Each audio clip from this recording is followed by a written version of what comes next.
nagbigay sa'kin ng inspirasyon na gumawa ng homework at makinig sa leksyon. Kaya nag-aral ng mabuti para sa aking future life, at lalong-lalo na para sa aking future wife. At kapag break time, lagi tayong magkasabay. Kinikilig ako pag hawak ko ang iyong kamay, habang tayo ay naglalakad pag tayo'y pauwi. Lalo kong tinatamaan pag ika'y ngumingiti. Ang lahat ng bighati, ikaw ang nagtatanggal. Dahil sa iyo kaya pasado sa periodical. Buhay ko ay nag-iba, binigyan mo ng sigla. Tumaas na din ang grades ko sa matematika. Ikaw lang ang dahilan para to sa'yo mahal. Inaalay ko sa'yo ang natanggap kong medal.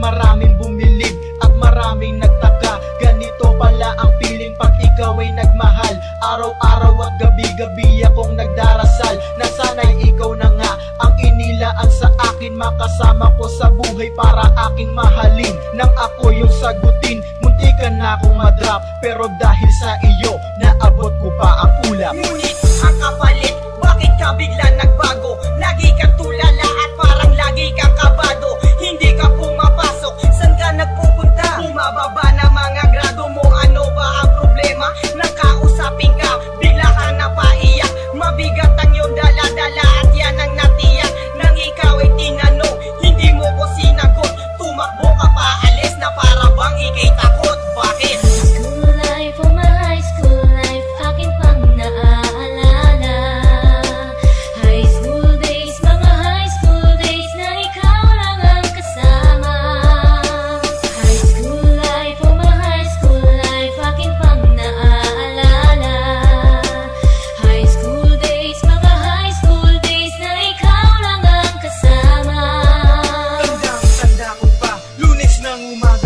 Bakit ang daming pulis? Ano bang meron ngayon? Narinig ko ang usapan